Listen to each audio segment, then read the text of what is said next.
step is to take all the factory stuff off. If your van is equipped with the trailer hitch, you can take it off. It makes it a little easier to get to the hardware, but you definitely don't have to. You'll have the trailer plug if you have the hitch. We'll have to cut that off at some point. This van has the step. We'll unbolt that as well, and then we'll start removing the plastic. Okay, to start taking off the plastic bumper cover, there's going to be a plastic rivet behind this big piece of trim that we'll take off, and then a couple on the underneath, and then finally there's some torque screws around the perimeter of the door seal.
So we should have checked before we started, but we just now realized that this van has the blind spot sensor system, so that's the only thing keeping us from removing the bumper.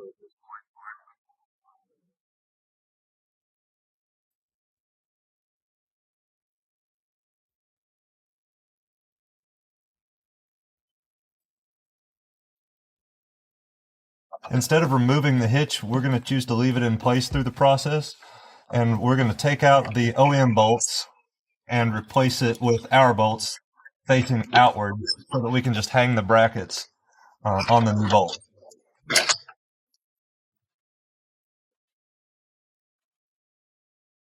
We're going to relocate the trailer plug into the new bumper, so we'll need to cut off the original bracket.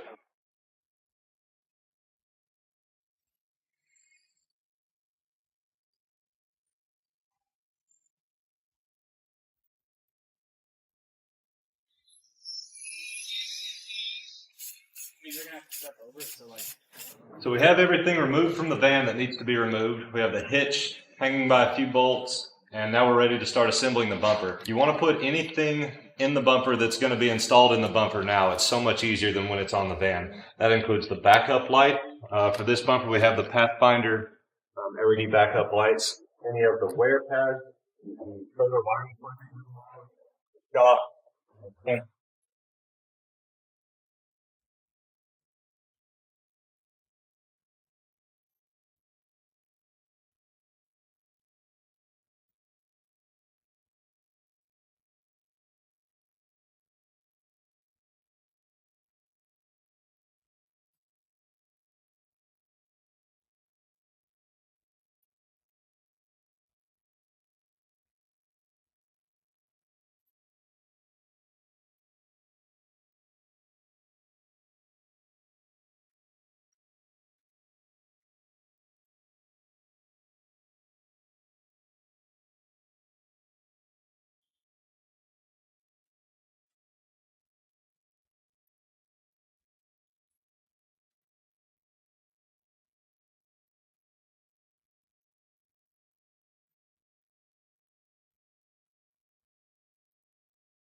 Okay, so we have the bumper set in place, adjusted, centered left to right, and then we have the height gap adjusted the way we like it.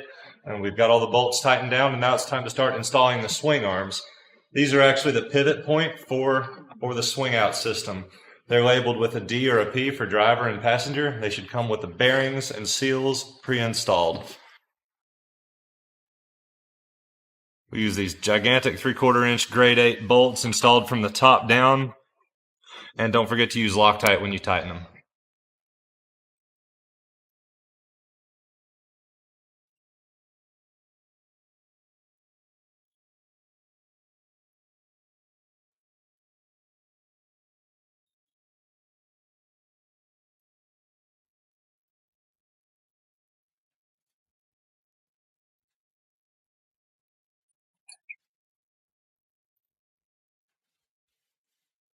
If you want the right side door to open first, which is what we recommend, you'll put the overlap plate on the right side, the passenger side. What you don't see is we've already adhered our rubber strip to the plate, and that's really just a cushion.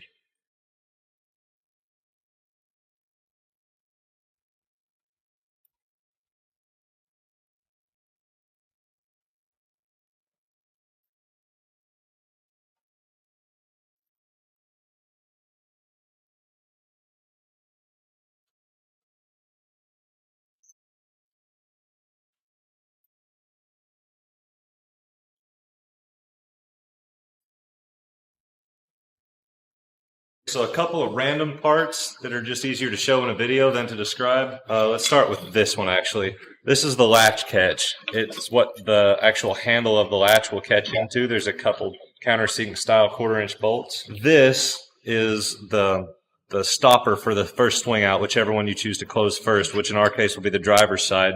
It has a little pad that goes on it first, and it actually bolts to the bottom, in our case, of the driver's side swing out. Right here in these slotted holes, and the holes are slotted for adjustment.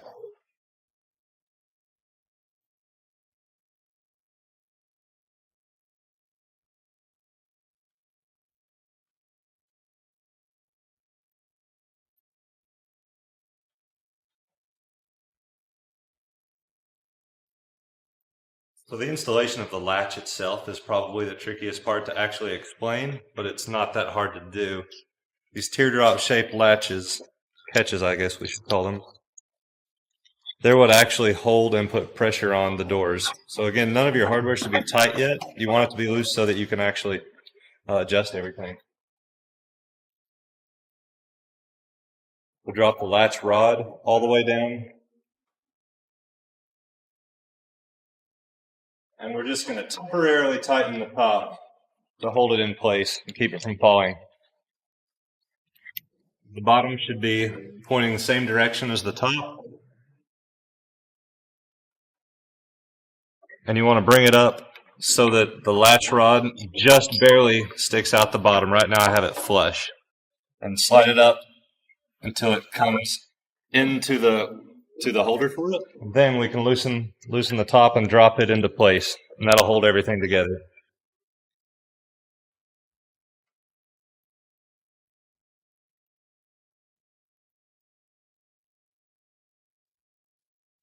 With the lobes pretty much in line with the door, the last step is to drop the handle into place and tighten it down.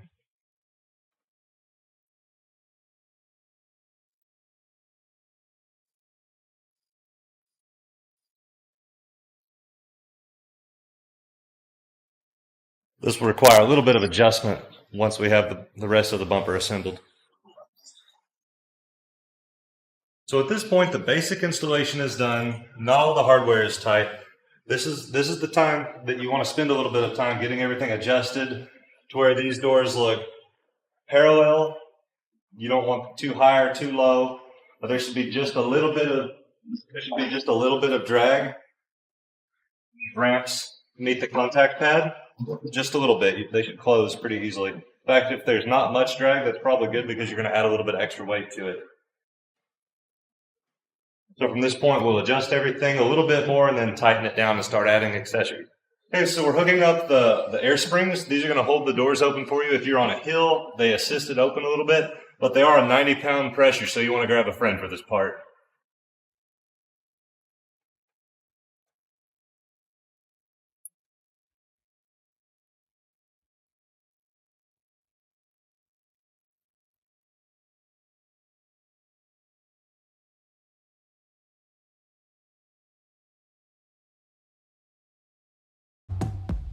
All right, that concludes the install of our 2019 Sprinter rear swing out bumper. Just to recap, we removed all the OEM plastic wiring, parking sensors. We upgraded the hitch mounting hardware to grade 8. Then we reinstalled the hitch, installed the bumper mounts, we hung the bumper on the mounts, and then we started to install the swing out hardware, and then finally the accessory panels, the latch, and then did a final adjustment, got it all working smooth, tightened everything down, and now the customer can install toolboxes or whatever he wants.